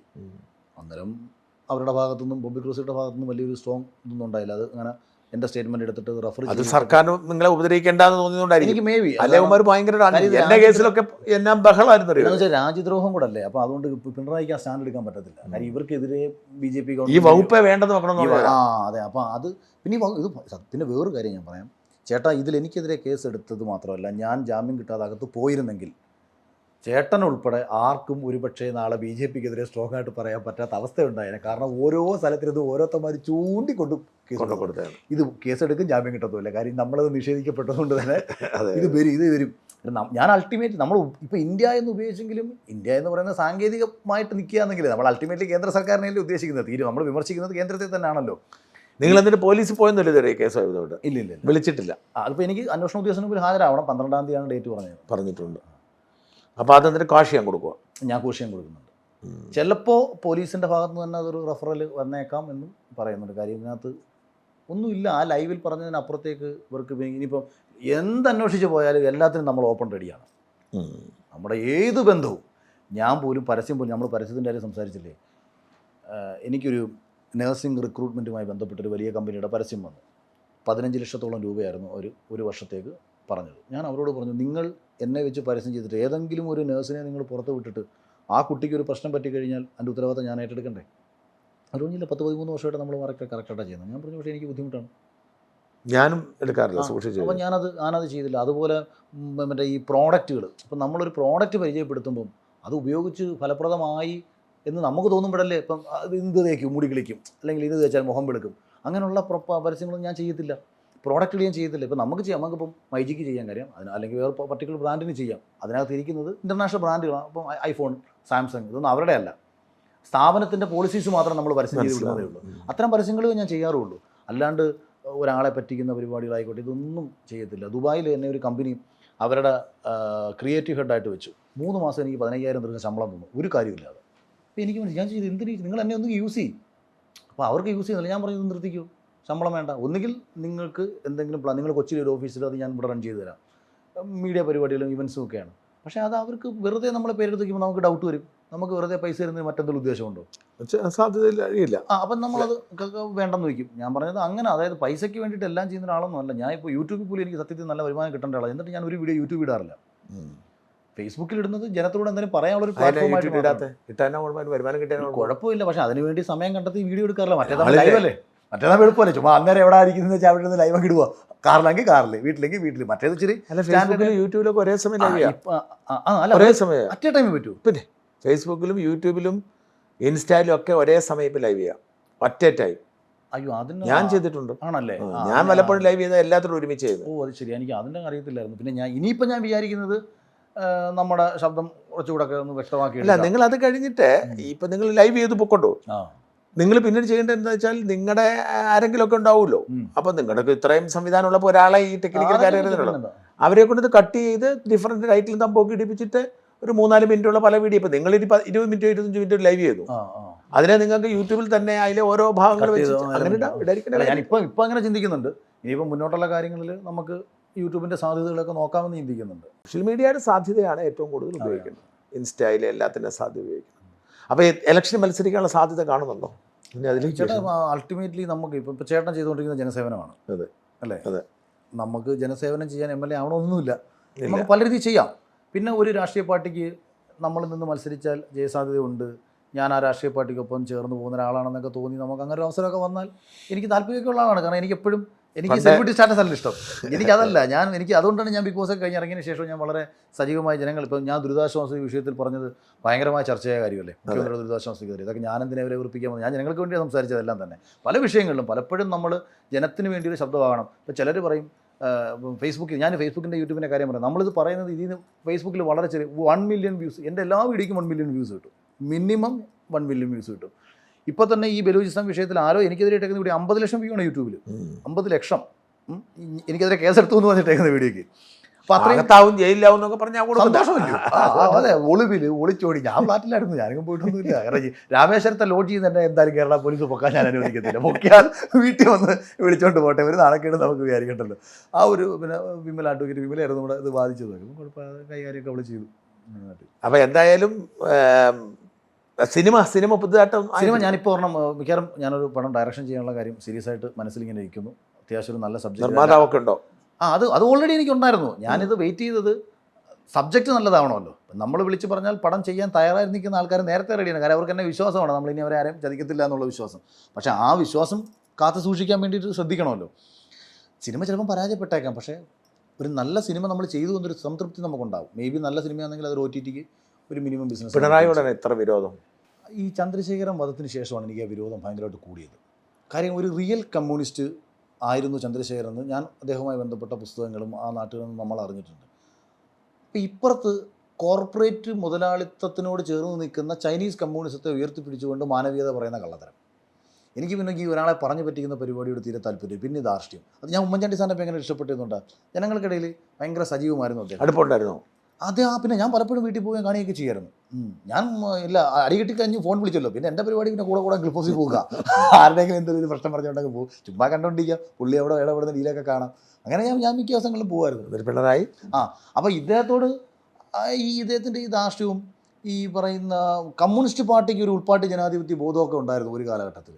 പിന്നീട് പതിയെ ഇതൊക്കെ ഇല്ലാതായിട്ട് ഈ ഏകാധിപത്യ ഫാസിസം ലോകത്ത് ഈ സ്റ്റാലിനും ഗോർബച്ചേവും ഒക്കെ നടപ്പിലാക്കി ക്രുഷ്ചേവിൻ്റെയൊക്കെ ആ ഒരു മൈൻഡ് സെറ്റിലേക്ക് ഈ പാർട്ടിയെ കൊണ്ടുവന്ന് കോർപ്പറേറ്റുകളുമായി ചേർന്ന് നടത്തുന്ന ഒരു സെറ്റിൽമെൻറ്റ് കണ്ടപ്പോൾ ഇവർ ചതിക്കുന്നത് യഥാർത്ഥ കമ്മ്യൂണിസ്റ്റുകാരല്ലേ. സത്യത്തിൽ ചേട്ടാ ഞാൻ ഭയങ്കര കമ്മ്യൂണിസ്റ്റുകാരനാണ്. നമ്മുടെ സ്വഭാവം മൊത്തം ഒരു കമ്മ്യൂണിസ്റ്റുകാരൻ്റെ സ്വഭാവമാണ്. പക്കാ റിബൽ വിപ്ലവമാണ് മനസ്സിൽ. പക്ഷേ ആ വിപ്ലവം അല്ല ഇപ്പുറത്ത്. അത് തിരിച്ചറിയാൻ ഇവിടുത്തെ ജനത്തിന് പറ്റുന്നില്ല. പിന്നെ ഞാൻ എപ്പോഴും പറയും, ഇപ്പം കൂട്ടത്തിൽ കണക്ട് ചെയ്തുകൊണ്ട് പറയുന്നൊരു സാധനമാണത്. വേടൻ പലപ്പോഴും വോയിസ് ഓഫ് വോയിസ്ലെസ് എന്ന് പറയുന്ന ഒരു പരിപാടി കൊണ്ടാണല്ലോ വേടൻ വരുന്നത്. അപ്പോൾ ഞാൻ ഇങ്ങനെ ചോദിക്കാറുണ്ട്, യഥാർത്ഥത്തിൽ വേടൻ്റെ രാഷ്ട്രീയം ആർക്കെങ്കിലും പിടികിട്ടിട്ടുണ്ടോ? വേടൻ മുന്നോട്ട് വയ്ക്കുന്ന രാഷ്ട്രീയം കമ്മ്യൂണിസ്റ്റ് പാർട്ടിക്ക് എതിരാണ്. കാര്യം വോയിസ് ഓഫ് വോയിസ്ലെസ് എന്ന് പറഞ്ഞാൽ ഇവിടെ നിശബ്ദരാക്കപ്പെട്ട ജനതയുണ്ട്. അത് അവൻ്റെ വിഭാഗമാണ്, അല്ലെങ്കിൽ ദളിത് വിഭാഗമാണ്. ഈ 70 വർഷത്തോളം ആയിട്ടും കമ്മ്യൂണിസ്റ്റ് പാർട്ടി ഭരിച്ച് അധികാരത്തിലും പ്രതിപക്ഷത്തും ഇരുന്ന് ഭരിച്ചിട്ടും ഇന്നും ആ ജനത നിശബ്ദരായി കിടക്കുന്നുണ്ടെങ്കിൽ അതിന് കാരണം ഇടതുപക്ഷമാണെന്ന് പറയുമ്പോൾ വേടന് സത്യത്തിൽ സംസാരിക്കുന്നത് കമ്മ്യൂണിസ്റ്റ് പാർട്ടിക്കെതിരെ, അതുകൊണ്ടാണ് പിടിച്ചകത്തിട്ടത് എന്ന് ഞാനിങ്ങനെ പറയുകയും ചെയ്യും. എനിക്കും അതുപോലെ ഞാൻ പറഞ്ഞില്ലേ ചേട്ടാ, ഞാനൊരു ഹരിജൻ കോളനിയിലായിരുന്നു ഒരു 25 വർഷങ്ങൾക്ക് മുമ്പ് ഏകദേശം താമസിച്ചത്. എൻ്റെ ഒരു 5ാം ക്ലാസ് 6ാം ക്ലാസ് സമയത്തൊക്കെ. ആ കോളനി ചേട്ടാ ഇന്ന് വാ, മറുനാടൻ്റെ ഒരു ലേഖനം കൊണ്ടുപോവാ, അല്ലെങ്കിൽ ഞാൻ ഫോട്ടോ ഞാൻ ചേട്ടൻ അയച്ചു തരാം. അതേപോലെ നിൽക്കുകയാണ് വീടുകൾ. കൊല്ലത്ത് കൊട്ടിയത്ത് ഞാൻ താമസിച്ച ഒരു കനാലിൻ്റെ ഇരുവശത്തുള്ള വീടുകൾ 25 വർഷങ്ങൾക്കിപ്പുറവും ഞാൻ വാടക വീട്ടിൽ താമസിച്ച ആ ഓടിട്ട വീട് ഇന്നും അതേപോലെ ഉണ്ട്. അതിന് ചുറ്റുമുള്ള ചെറിയ കോളനികൾ ഇപ്പോഴും അതേപോലെ ഉണ്ട്. ആ കനാലിനിപ്പുറത്ത് കാണുന്ന ഈ മൺകട്ട കൊണ്ട് കെട്ടിയ വീടുകൾ ഇവരൊക്കെ ഇടതുപക്ഷ അനുകൂലികളാണ്. ഇങ്ങനെ ഒരു പണ്ട് കാലം മുതലേ ദളിതർക്ക് വേണ്ടി വാദിച്ച് ആ സമൂഹത്തിൽപ്പെട്ട കുട്ടികളെ മുഴുവൻ കേസിൽപ്പെടുത്തി നല്ലൊരു ജോലിക്ക് പോകാൻ പറ്റാത്ത രീതിയിലാക്കി, പാസ്പോർട്ട് ഇല്ലാത്ത രീതിയിലാക്കി, ഈ പാർട്ടികളുടെ അടിമകളാക്കി. അതെന്തിൻ്റെ പേരിലാണ്? ഇപ്പുറത്ത് നായരെ കാണിച്ചും മറ്റവനെ കാണിച്ചും ജാതീയമായി ഭിന്നിപ്പിച്ച് ഒരു വലിയ വിഭാഗത്തെ ചതിക്കുകയാണ്. അപ്പോൾ നമ്മുടെ നാട്ടിലുണ്ട്, എൻ്റെ നാട്ടിലുണ്ട് ഒരുപാട് പേര് ഭയങ്കര ഹാർഡ് കോർ കമ്മ്യൂണിസ്റ്റുകാരാണ്. പക്ഷേ അൾട്ടിമേറ്റ്ലി ഇവരുടെ ആരും ജീവിതത്തിൽ ഒരു മെച്ചം ഉണ്ടാകുന്നില്ല. ഈ പാർട്ടി മെച്ചം ഉണ്ടാക്കാൻ സമ്മതിക്കത്തുമില്ല. അവർക്ക് പാവങ്ങൾ വേണം, ഇവർക്ക് ഈ ദാരിദ്ര്യം വേണം. എന്നിട്ട് ഓരോ തെരഞ്ഞെടുപ്പിലും വന്നിട്ട് ഇന്ന് കക്കൂസ് ഉണ്ടാക്കിത്തരാം, ഇന്ന് കുളിമുറി ഉണ്ടാക്കിത്തരാം എന്ന് പറഞ്ഞ് പറ്റിച്ച് എന്തെങ്കിലുമൊക്കെ ഗിമ്മിക്കുകൾ കാണിച്ച് ഈ പാവങ്ങളുടെ വോട്ട് മേടിച്ചുകൊണ്ടിരിക്കുകയാണ്. അപ്പോൾ ഇതിനാരാണ് മെയിൻ കാരണക്കാർ? അങ്ങനെ അതാണ് എനിക്ക് കമ്മ്യൂണിസത്തോട് തോന്നിയത് തന്നെ ഒരു വിരോധം. അതായത് പറയുന്നതും പ്രവൃത്തിയും തമ്മിൽ യാതൊരു ബന്ധവുമില്ല, ഒരു ബന്ധവുമില്ല. അപ്പോൾ മാർക്സ് എന്തോ എഴുതി വെച്ചേക്കുന്നു, വേറെന്തൊക്കെ നടപ്പിലാക്കുന്നു. എന്നിട്ട് മാനവികത, മനുഷ്യ സ്നേഹം, സോഷ്യലിസം, സ്വാതന്ത്ര്യം, ജനാധിപത്യം എന്നൊക്കെ പറഞ്ഞിട്ട് ഏറ്റവും വലിയ ഫാസിസ്റ്റുകൾ, ആരെയും ഉൾക്കൊള്ളാൻ കഴിയാത്തവർ. നമുക്ക് ഏത് മനുഷ്യരോടും രാഷ്ട്രീയം ചർച്ച ചെയ്യാം, പക്ഷേ നാട്ടിൻപുറത്ത് ഒരു കമ്മ്യൂണിസ്റ്റിനോട് ചർച്ച ചെയ്താൽ അവസാനം അടിയാവും. ഇവന് ഉൾക്കൊള്ളാൻ പറ്റത്തില്ല, ബാക്കി ആരോടും സംസാരിക്കാൻ പറ്റും. അപ്പോൾ ഇത് ഉൾക്കൊള്ളാൻ കഴിയാത്ത മാനസികാവസ്ഥ. അപ്പോൾ അതൊക്കെ കൊണ്ട് തന്നെയാണ് നമ്മൾ ഒരു വല്ലാത്ത അവസ്ഥ, അതിൻ്റെ ഏറ്റവും പീക്കായിട്ടുള്ള ഫേസ്. പക്ഷേ പാർട്ടിക്ക് ഭയങ്കര പ്രയോജനപ്പെടുന്ന ആളുകളാണ് പിണറായി. കാര്യം പാർട്ടി നിലനിർത്തി പണം വേണം, പാർട്ടി നിലനിൽക്കണമെങ്കിൽ പണം വേണം. ഇന്നിപ്പോൾ കോൺഗ്രസിൻ്റെ ഇല്ലാത്ത സാധനം ഇതാണ്. ഇവിടെ പിണറായിയെ സംബന്ധിച്ച് ഇവരെല്ലാം ഫണ്ടിങ് ഭയങ്കരമായിട്ട് കൃത്യം ഓപ്പറേറ്റ് ചെയ്യുന്നുണ്ട്. പിന്നെ BJP എന്ത് പറയുന്നു അതല്ല ഇവിടെ കൃത്യമായിട്ട് നടപ്പിലാക്കി കൊടുക്കുകയും ചെയ്യുന്നുണ്ട്. ഒരു വിരോധം അതുകൊണ്ട് എം ആർ അജിത് കുമാർ ഞാനും അയാളെന്ന് ബന്ധമുണ്ടെന്ന് ഇവർ പറഞ്ഞ തെറ്റാണെങ്കിലും അൻവർ പറഞ്ഞു ഒരു കാര്യം കറക്റ്റാണ്. പിണറായി BJPയിലേക്കുള്ള പാലമായിട്ടാണ് ഉപയോഗിച്ചത് എം ആർ അജിത് കുമാർ. അല്ല അത് എനിക്കും അറിയാം. എനിക്ക് ഈ ആൾക്കാരത്ത് ചില ബന്ധങ്ങളൊക്കെ ഉണ്ടല്ലോ, അപ്പോഴൊക്കെ ബന്ധങ്ങളുണ്ടല്ലോ. 100% കറക്റ്റാണ്. പിന്നെ മാത്രമല്ല ചേട്ടാ ശ്രദ്ധിച്ചിട്ടുണ്ടോ അറിയത്തില്ല, പിണറായി വിജയൻ നരേന്ദ്രമോദിക്കെതിരെ അധികം പറഞ്ഞ് സംസാരിക്കും. മോദി പദം പറയത്തില്ലല്ലോ, കേന്ദ്രം എന്ന് പറയും. അതെ അധികം പുള്ളി മോദി എന്ന് പറയാറില്ല. പിന്നെ അവിടെ എന്താഗ്രഹിച്ചോ അത് കൃത്യം നടപ്പിലാക്കി കൊടുക്കുകയും ചെയ്യും. അതുകൊണ്ട് അങ്ങോട്ടും ഇങ്ങോട്ടും ഒരു പ്രശ്നങ്ങളുമില്ല. അപ്പോൾ ഇത് തിരിച്ചറിയേണ്ടത് നമ്മളെ ജനതയാണ്. ഇപ്പം നിങ്ങൾ യഥാർത്ഥത്തിൽ നിങ്ങൾ മോദിയെ എതിർക്കുന്നുണ്ടെങ്കിൽ നിങ്ങൾ അതേ അളവിൽ നിങ്ങൾ പിണറായി എതിർക്കേണ്ടി വരും. മോദി എതിർക്കുന്നവൻ അതേ അളവിൽ പിണറായി എതിർക്കേണ്ടി വരും. ഇത് രണ്ടും കൂടെ ഒരുമിച്ച് ഇപ്പോൾ പോകത്തില്ല. പിന്നെ അവരാഗ്രഹിക്കുന്നത് എന്താ, അവർക്ക് ഒരു 5 വർഷം കൂടെ ഇവിടെ കമ്മ്യൂണിസ്റ്റ് പാർട്ടി ഭരിക്കട്ടെ, അവരെ സംബന്ധിച്ച് സേഫായിട്ട് ഇത് തമ്മിലടിച്ചങ്ങ് തീർന്നോളും. ഇപ്പുറത്ത് അപ്പോഴത്തേക്ക് കോൺഗ്രസിൻ്റെ കാര്യം അധികാരമില്ലാത്ത അവസ്ഥ വന്നാൽ കോൺഗ്രസിൽ ഇനി അധികം ആൾ നിൽക്കത്തില്ല. പിന്നെ ഏറ്റവും എളുപ്പമാണ്, ഞാനെപ്പോഴും തമാശയായിട്ട് പറയും, ഈ ഇങ്ങനെ ഇരിക്കുന്ന സാധനം ഇങ്ങനെ ചുരുണ്ട് വരാൻ വലിയ പാടൊന്നുമില്ലെന്ന് എന്ന് പറയും. ഇതിങ്ങനെ വലിച്ചു തൂത്തെടുക്കാനാണ് പാടുന്നത്. അപ്പോൾ ഇവിടുന്ന് പലരും മാറും. ജാതിയം ഇപ്പോൾ ക്രിസ്ത്യൻ സമൂഹത്തെ വളരെ ബുദ്ധിപരമായിട്ട് ഇവർ കൂടെ കൂട്ടുന്നുണ്ട്. വിഴിഞ്ഞത്ത് നരേന്ദ്രമോദി ഒന്ന് പ്രസംഗിച്ചപ്പോഴത്തേക്ക് പതിവില്ലാത്ത വിധം മാർപ്പാപ്പയും പോയിരുത്തുന്നുണ്ടായിരുന്നു, സെൻറ്റ് ജോർജിനെയും പോയിരുത്തുന്നുണ്ടായിരുന്നു. ചാണ്ടി ഉമ്മൻ്റെ ഒപ്പം മഹാരാഷ്ട്ര ഗവർണർ ഒരു പരിപാടി പങ്കെടുത്തു, ഞാനും അതിൽ പങ്കെടുത്തതാണ്. അപ്പം ചാണ്ടി ഉമ്മൻ തന്നെ അതിലിങ്ങനെ കുറച്ച് വിവാദമൊക്കെ ആയി. മഹാരാഷ്ട്ര ഗവർണർ പഴയ RSSകാരനാണല്ലോ. അപ്പം അദ്ദേഹം പറഞ്ഞു മഹാരാഷ്ട്ര ഗവർണറായിട്ടാണ് പങ്കെടുത്തത്. അപ്പം ഇദ്ദേഹം തന്നെ പറഞ്ഞു ഉമ്മൻചാണ്ടി സാറിൻ്റെ സ്മൃതി മണ്ഡപത്തിൽ അദ്ദേഹം വരാൻ ആവശ്യപ്പെട്ട് ചാണ്ടി ഉമ്മനെ വിളിച്ചു വന്നതാണെന്ന്. ഞാൻ ആലോചിച്ചു, മഹാരാഷ്ട്രയിലെ ഒരു ഗവർണർക്ക് ഒരു മുൻ RSSകാരന് എന്തുവാണ്? അല്ല, ഇതെല്ലാം രഹസ്യ പ്ലാനിങ് ആണ്. കാരണം അവിടെ പോകണം, ഉമ്മൻചാണ്ടി എന്ന് പറയുന്ന ഒരാൾക്ക് കേരളത്തിലെ ജനങ്ങൾക്കിടയിലുള്ള സ്വാധീനം, അവിടെ ക്രിസ്ത്യൻ സമൂഹത്തിനുള്ള സ്വാധീനം, അവിടെ നിങ്ങൾ പോയിട്ട് ഒന്നൊരു സംഭവം ഉണ്ടാക്കിയിട്ട് പോര്, ബാക്കി നമുക്ക് ചെയ്യാം. ഇതെല്ലാം വളരെ കൃത്യമായ പ്ലാനുകളുണ്ടെന്ന് നമുക്കും തോന്നുന്നുണ്ട്. കേക്ക് കൊടുക്കുന്നു വളരെ. ഇപ്പം സത്യത്തിൽ ഇപ്പം ഞാൻ നമ്മുടെ അലക്സ് പുളിക്കൽ ഫാദറിൻ്റെ കൂടെ ഞാൻ കണ്ണൂർ ബിഷപ്പ് ഹൗസിൽ 2 ദിവസം താമസിച്ചിട്ടൊക്കെ ഉണ്ട്. അപ്പം അങ്ങനെ കുറച്ച് പേരായിട്ട് അല്ലാതെയും പേഴ്സണലി അറിയാം. പലർക്കും ആ വിരോധം കുറഞ്ഞു തുടങ്ങി. വിരോധം ഇല്ല ഇപ്പം അതെ. അപ്പം BJPയോട് അവർക്ക് അടുക്കാൻ വലിയ ബുദ്ധിമുട്ടില്ല. പിന്നെ ഹിന്ദു നായർ വിഭാഗം വലിയൊരു ശതമാനവും പഴയ കോൺഗ്രസിൽ നിന്ന് മാറി അങ്ങോട്ട് പോയി കഴിയും. ഇനിയിപ്പം കുറച്ചെങ്കിലും കേസിൻ്റെ പേരിലും സഹകരണ ബാങ്കിൻ്റെ പേരിലുമാണ് കുറേ പേര് താഴെ തട്ടി പിടിച്ച് കിടക്കുന്നത്. അല്ലെങ്കിൽ പാർട്ടി മാറിക്കഴിഞ്ഞാൽ സഹകരണ ബാങ്കിൽ നിന്ന് ജപ്തി വരും. കമ്മ്യൂണിസ്റ്റ് പാർട്ടി കൃത്യമായിട്ട് അടിത്തറ ഉണ്ടാക്കിയിട്ടേക്കുന്നത് എവിടെയാണല്ലോ, സഹകരണ ബാങ്കിലൂടെ കെട്ടിക്കിട്ടേക്കുക പലരെയും. അതൊക്കെ മാറിക്കഴിഞ്ഞാൽ BJPക്ക് ഇവിടെ ലാൻഡ് ചെയ്യാനുള്ള സ്പേസ് ഉണ്ടാവും. അവരൊരു 90 മണ്ഡലത്തിൽ ഫോക്കസ് ചെയ്താൽ മതി. 50 മണ്ഡലം വേണ്ടെന്ന് വെച്ചാൽ മതി. ഈ 50 മണ്ഡലം കാര്യം നമ്മളെ അതിനുള്ള ബുദ്ധിയൊക്കെ ഉണ്ടെന്ന് തോന്നുന്നു ഈ പുതിയ പ്രസിഡന്റിന്. രാജീവേട്ടൻ വന്നതിന് ശേഷം ഞാനത് ആദ്യം ഒരു ഫേസ്ബുക്കിൽ ഒരു പോസ്റ്റ് ഇട്ടായിരുന്നു. രാജീവ് ചന്ദ്രശേഖർ സംസ്ഥാന പ്രസിഡന്റ് ആവുന്നതോടുകൂടി കോൺഗ്രസിൻ്റെ കല്ലറയിൽ അടിക്കാൻ പോകുന്ന അവസാന ആണിയായി അത് നമ്മളെപ്പോഴും വിമർശനാത്മകമായിട്ടായിരിക്കും എഴുതുന്നത്. അതിനെ തിരിച്ചറിയണം. അപകടം വരാൻ പോകുന്നുണ്ടെങ്കിൽ തിരിച്ചറിയണം. ഇപ്പം എതിരാളി നമ്മളെ അടിക്കുന്നത് കമ്പി കൊണ്ടാണെന്നുണ്ടെങ്കിൽ നമ്മൾ മറ്റേ പട്ടിയെല്ലാം കൊണ്ട് നേരിട്ടിട്ട് കാര്യമില്ല. അത് അപ്പം നമ്മൾ പറയണം, അവൻ്റെ കൈ കമ്പിയായിരിക്കുന്നത്, നീ എന്തുവടെ അവൻ കമ്പി ഉണ്ടെന്നൊരു പുല്ലും ചെയ്യാൻ പോകുന്നില്ല. അല്ല, അതുകൊണ്ട് അടിച്ചാൽ വേദനിക്കും, അത് കുറച്ചുകൂടെ പരിക്കുണ്ടാവും. അവൻ കമ്പി മാറ്റി വടിവാൾ എടുത്തിട്ടുണ്ട് എന്ന് പറയുമ്പോഴത്തേക്ക് എന്തുവാ, നമ്മളെ കൈ ഇത് മതി. കോൺഗ്രസ് ഇപ്പോഴും പഴയ പട്ടിയെല്ലാം കൊണ്ടിരിക്കുക. പിന്നെ വേറൊരു പ്രധാന കാര്യം, അവർക്ക് അവസരം ഇല്ലാഞ്ഞിട്ടില്ല, തരൂരിനൊന്നും അടുപ്പിക്കുന്നുമില്ല. പിന്നെ ഞാൻ ഇപ്പോൾ തരൂരിനെ പോലെ ഒരാളെ നിങ്ങളൊന്ന് മുൻ ഫ്രണ്ടിൽ നിർത്തി ഒന്ന് തിരഞ്ഞെടുപ്പിന് ഇപ്പോൾ CM ആയിട്ട് ശശി തരൂരിനെ പോലെ ഒരാൾ വന്നാൽ കേരള കമ്മ്യൂണിസ്റ്റ് പാർട്ടിയിൽ നിന്നും BJP തൊട്ട് പുറത്തോട്ട് വരും. കാര്യം അദ്ദേഹത്തെ ആ രീതി ഇഷ്ടപ്പെടുന്ന ഒരു വിഭാഗമുണ്ട്. പക്ഷെ അവർ ചെയ്യില്ല. പിന്നെ നമ്മളിപ്പോൾ എല്ലാ പാർട്ടികൾക്കും വളരാൻ ഒരാശയമുണ്ടല്ലോ ചേട്ടാ. ഇപ്പോൾ ചെടിക്ക് വളരാൻ വളം വന്നതുപോലെ നമുക്ക് കഴിക്കാൻ ഭക്ഷണം വന്നതുപോലെ കോൺഗ്രസ് വളർന്നത് ആശയം എന്ന് പറയുന്നത് സ്വാതന്ത്ര്യ സമരമായിരുന്നു. അതെ, കഴിഞ്ഞു. അത് സ്വാതന്ത്ര്യം കിട്ടിയതോടുകൂടി അത് കഴിഞ്ഞു. അതിനുശേഷം ഇവർക്ക് എന്ത് ആശയം പറയണമെന്ന് അറിയത്തില്ല. BJP അതേസമയം വളരെ ബുദ്ധിപരമായിട്ട് ഹിന്ദുത്വ ദേശീയ ബോധം എടുത്തങ്ങ് മുന്നിൽ വെച്ചു. അതുകൊണ്ട് ആ വിഭാഗത്തെ കൂടെ കൂട്ടാൻ പറ്റി. മറ്റേ താഴെ തട്ടി പാവങ്ങൾക്ക് വേണ്ടിയിട്ടാണെന്ന് പറഞ്ഞ് അവനെ പാവപ്പെട്ടവൻ ഇല്ലാത്തതുകൊണ്ട് പാവപ്പെട്ടവനാക്കി മാറ്റി. സമത്വം ആഗ്രഹിക്കാറുണ്ട്. എങ്ങനെ എല്ലാവരും ദരിദ്രരാവണം, ഇതാണല്ലോ അവരുടെ സമത്വം. എല്ലാവരെയും രക്ഷപ്പെടുത്തുക എന്നുള്ള സമത്വമല്ല, എല്ലാവരെയും ഒരേപോലെ നശിപ്പിക്കുക, അങ്ങനെ എല്ലാവരെയും സമന്മാരാക്കുക. ആ സമത്വത്തിലൂടെ ഇവിടെ കുറേ പാവങ്ങൾ കിട്ടും. അപ്പോൾ ഇതിൻ്റെ ഇടയിൽ കോൺഗ്രസ് എന്ത് പറയണമെന്ന് അറിയാൻ പറ്റും, ആകെ വലയുക. ഇപ്പോൾ ദേശീയബോധം പറയണോ, മതേതരത്വം പറയണോ, ജനാധിപത്യം പറയണോ, ആകെ പെട്ടു. അവരതെല്ലാം കൊടുത്തു, BJP കൊടുത്തു. പിന്നെ എല്ലാം അപ്പുറത്തും ദേശീയതയൊക്കെ BJP കൊടുത്തു. ഞാൻ എപ്പോഴും കോൺഗ്രസ്സുകാർ പറയും, ഈ ഭാരത് മാതാ കി ജയ് എന്ന് നിങ്ങളുടെ അത്രയും ധൈര്യത്തോടുകൂടി ഇന്ത്യയിൽ ആർക്ക് വിളിക്കാൻ പറ്റും? കാര്യം ബ്രിട്ടീഷുകാരനെ നോക്കി നിങ്ങൾ വിളിച്ചതാണ്. പക്ഷേ ഇന്നൊരുത്തൻ ഒരു കോൺഗ്രസ് ഭാരത് മാതാ കി ജയ് ഹിന്ദ് എന്ന് പറയത്തില്ല. ഇത് അവൻ്റെ ഇത് BJPയുടെ മുദ്രാവാക്യമായി മാറി. ഇപ്പോൾ അത് രാജീവ് ചന്ദ്രശേഖർ ചോദിച്ചത്, പുള്ളി വിഴിഞ്ഞത്തിരുന്നിട്ട് ഭാരത് മാതാ കി ജയ് വിളിക്കുന്നത് എങ്ങനെ മുദ്രാവാക്യാവുന്നതെന്ന്. രാജ്യത്തിന് ജയ് വിളിച്ചതല്ലേ. പക്ഷേ അതിനെ നിങ്ങൾ അപ്പോൾ ആക്ഷേപിച്ചു. റിയാസ് ഉൾപ്പെടെ പുള്ളി ഇരുന്ന് മുദ്രാവാക്യം, അതെന്താ കമ്മ്യൂണിസ്റ്റുകാരന് ഭാരത് മാതാ കി ജയ് വിളി കേൾക്കുമ്പോൾ മുദ്രാവാക്യമായിട്ട് തോന്നുന്നു? ഭാരത് മാതാ കി ജയ് വിളി കേൾക്കുമ്പോൾ ഇവിടുത്തെ കമ്മ്യൂണിസ്റ്റുകാരനും കോൺഗ്രസ്സുകാരനും അത് മുദ്രാവാക്യമായിട്ട് എന്തുകൊണ്ട് തോന്നുന്നു? നമ്മളെല്ലാം വിളിച്ചൂടെ? പെട്ടെന്ന് നിങ്ങളൊരു റിയാലിറ്റി ഷോയിലിടാണ് ഒരു സെലിബ്രിറ്റിയായി മാറുന്നത്. ഇതിനു മുമ്പ് ആരായിരുന്നു അഖിൽ? നീയൊക്കെ ജീവിതത്തിൽ സുഖത്തിൽ നിന്നുകൊണ്ട് നിനക്കൊക്കെ എന്തറിയാം, പ്രളയത്തെയൊക്കെ കുറിച്ച്, ബുദ്ധിമുട്ട് അനുഭവിക്കുന്നതിനെ കുറിച്ച് എന്തറിയാന്ന് പറഞ്ഞപ്പോൾ അഗതികളെ പോലെ ഈ പശുവിൻ്റെ തൊഴുത്ത് ചായ്പെന്ന് ഒക്കെ പറയുന്നില്ല. അവിടെ പോയിട്ട് 3 വർഷം കിടന്നവനാണ്. എല്ലാ മഴക്കാലത്തും മഴ വരുമ്പോഴേ നമുക്ക് പേടിയാണ്. ഇപ്പോൾ ഞാനത് ബിഗ് ബോസിലൊക്കെ പറഞ്ഞ് വളരെ വൈകാരികമായിട്ടൊക്കെ നമ്മൾ പറഞ്ഞിട്ടുണ്ട്. പിന്നെ എങ്ങനെ നിങ്ങൾ BJPയിലേക്ക് പോയ സാഹചര്യം? എനിക്ക് 150 വോട്ട് കിട്ടിക്കഴിഞ്ഞാൽ പൊന്മോദനം മേടിച്ചു തരാമെന്ന് പറഞ്ഞ കോൺഗ്രസിൻ്റെ നേതാക്കന്മാരുണ്ടായിരുന്നു. 150 വോട്ട് കിട്ടിക്കഴിഞ്ഞാൽ BJP സ്ട്രോങ്ങിൻ്റെ അല്ല, RSS ഭയങ്കര സ്ട്രോങ് ആണ്. RSSന് നമ്മൾ ഒരു ആപത്ത് പറ്റിക്കഴിഞ്ഞാൽ നമ്മളെ സംരക്ഷിക്കാൻ ശേഷിയുള്ള നമുക്ക് സംരക്ഷിക്കാൻ ശേഷിയുള്ള പ്രസ്ഥാനം. മറുനാടൻ പിണറായി വിജയനെ തെറി വിളിക്കാൻ വേണ്ടിയിട്ട് ഒരു അവസരം ഒരുക്കി കൊടുക്കുന്നു എന്ന് പറയുന്നത് ചേട്ടനെതിരെ കേസെടുക്കാൻ പറ്റൂ?